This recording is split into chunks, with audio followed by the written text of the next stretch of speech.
మన యూట్యూబ్ ఛానల్కి reused content వస్తే ఏ విధంగా అపీల్ చేసుకోవాలి, మళ్ళీ మన ఛానల్కి ఏ విధంగా మౌంటేషన్ తీసుకురావాలో ఎక్స్ప్లెయిన్ చేస్తాను. ఇక్కడ చూసుకోండి, రాధికా కలెక్షన్స్ అండ్ వ్లాగ్స్ అని చెప్పేసి ఈ యూట్యూబ్ ఛానల్కి రీయూజ్డ్ కంటెంట్ వచ్చింది.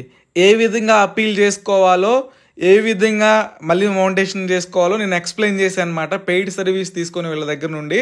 సో చూసుకోండి, your channel isn't earning right now అని వచ్చింది. అంటే రీయూజ్డ్ కంటెంట్ వచ్చింది, మీరు డబ్బులు సంపాదించుకోవడం అవ్వదు ఛానల్కి అని చెప్పేసి వచ్చిందనమాట.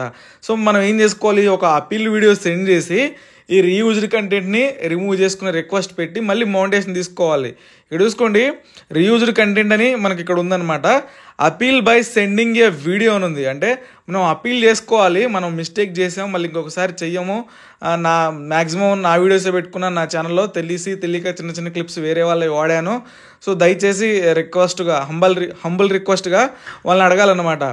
వన్స్ మనం ఆ అపీల్ వీడియో సెండ్ చేసిన తర్వాత వాళ్ళు అపీల్ వీడియో మొత్తం చెక్ చేసి మనకు మౌంటేషన్ ఇవ్వాలా లేదా అని ఫైనల్ చేసి మనకు మౌంటేషన్ ఇస్తారనమాట. ఇక్కడ చూసుకోండి, స్టార్ట్ అపీల్ అనే పక్కన must submitted by May 19th అని ఉంది కదా. సో ఆ లోపే మనం అపీల్ వీడియో పెట్టి సబ్మిట్ చేసుకోవాలి. అపీల్ వీడియో May 20న అపీల్ చేసుకోవడానికి అవ్వదన్నమాట. చూసుకోండి, ఆప్షన్ 1 ఒకటి ఉంది, మనం దీన్ని యూజ్ చేసుకోవాలి. ఆప్షన్ 2 కూడా ఉంది, అది ఎక్కువ యూజ్ అవుతుంది అనమాట. సో ఇక్కడ స్టార్ట్ అపీల్ అనే బటన్ మీద క్లిక్ చేస్తే మనకి ఇక్కడ కొన్ని సెట్టింగ్స్ ఉంటాయి, మనం అక్కడ నుంచి చేసుకోవాలన్నమాట. మనం అపీల్ వీడియో మన ఫేస్తో చేసుకోవాలి. ఇక్కడ చూసుకోండి, అపీల్ వీడియో కొడితే మనం ఇక్కడ చూసుకోండి, మనకి ఇక్కడ ఇన్స్ట్రక్షన్స్ ఉంటాయి అన్నమాట. మనం చెప్పే వీడియో తెలుగులో చెప్పకూడదు, హిందీ ఇంగ్లీష్లో మాత్రమే చెప్పాలి. మనం చేసే అపీల్ వీడియో 5 minutes లోపే ఉండాలి. నెక్స్ట్ మనం ఆ వీడియోలో మన వీడియో ఎడిటింగ్ ఏ యాప్లో చేస్తామో, తమ్లైన్స్ ఎలా చేస్తాము, స్క్రిప్ట్ ఎలా రాసుకుంటాము, అవన్నీ చేసి ఒక వీడియో తయారు చేసి ఆ వీడియో మీద మన ఛానల్ లింక్ కూడా పెట్టేసి ఆ వీడియో మొత్తం తయారు చేసిన తర్వాత మన యూట్యూబ్ ఛానల్లో అప్లోడ్ చేయాలి. అప్లోడ్ చేసి దాన్ని అన్లిస్టెడ్లో పెట్టాలి.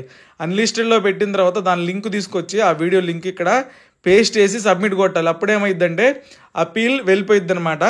మనం చెప్పిన వీడియో అంతా కరెక్ట్గా ఉంటే వాళ్ళు ఇస్తారనమాట మౌంటేషన్. ఇదిగోండి, అపీల్ వీడియో ఇలా చేసుకోవాలి. మనం కెమెరా ముందుకు రావాలన్నమాట, మన ఫేస్ తో కెమెరా ముందుకు వచ్చి మన ఛానల్ లింక్ కూడా దాని మీద పేస్ట్ చేసుకొని మన వీడియో ఎడిటింగ్ ఎలా చేస్తాం, తమ్లైన్లు ఎలా చేస్తాం అన్ని మన ఫేస్ తో కెమెరాతో చూపించాలి.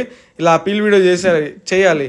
దీన్ని అప్లోడ్ చేసి అన్లిస్టెడ్లో పెట్టి అక్కడ నుంచి మనం సబ్మిట్ చేసుకోవాలన్నమాట. చూసుకోండి, నేను ఇప్పుడు ఉంది కదా అప్పీల్ వీడియో, దీన్ని ఏం చేసుకోవాలి, అప్లోడ్ చేయాలి. డెస్క్టాప్లో నుంచి ఉంది కాబట్టి ఇక్కడ క్రియేట్ అని ఉంటుంది, మొబైల్ యాప్లో అయితే వేరే విధంగా ఉంటుంది. అప్లోడ్ చేస్తున్నాం అనమాట మన ఛానల్లో.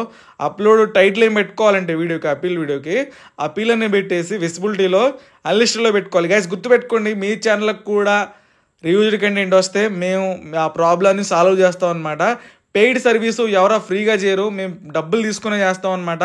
చాలామంది హెల్ప్ చేయమని చెప్పేస్తున్నారు, ఇంత చిన్నదానికి కూడా డబ్బులు తీసుకుంటారని అంటున్నారు. సో మేమైతే ఫ్రీగా చేయలేము అనమాట. ఇది మా వర్క్, మేము డబ్బులు తీసుకుని చేస్తేనే మాకు కూడా అవుతుంది. ఇది మాకు ఒక ప్రొఫెషన్ అనమాట. సో మేము చేయలేము. ఎవరైతే మనీ పే చేస్తాం అనుకుంటారో వాళ్ళు మాత్రమే వాట్సాప్ నెంబర్ నుంచి కాంటాక్ట్ అవ్వండి. చూడండి, వీడియో డీటెయిల్స్ పెడుతున్నాం అనమాట. అపీల్ అని పెట్టేసి తమ్లైన్ పెట్టాల్సిన అవసరం లేదు, డిస్క్రిప్షన్ రాయాల్సిన అవసరం లేదు, చెక్స్లోకి కూడా అవసరం లేదు. విజిబిలిటీలోకి వచ్చేసిన తర్వాత అన్లిస్టెడ్ పెట్టేసి సేవ్ కొట్టేస్తే వీడియో అప్లోడ్ అయిపోయింది.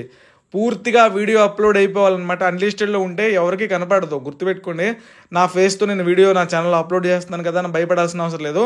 అన్లిస్టెడ్లో ఉంటే పబ్లిక్లోకి వెళ్ళదు, మీ ఫేస్ కూడా ఎవరికి కనపడదు అనమాట. వన్స్ వీడియో అప్లోడ్ అయిపోయిన తర్వాత కంటెంట్ అనే సెక్షన్లోకి వెళ్ళిపోయిన తర్వాత ఆ వీడియో అప్లోడ్ అయిపోయింది అనమాట. అప్లోడ్ అయిపోయిన తర్వాత వీడియో లింక్ తీసుకోవాలి మనం.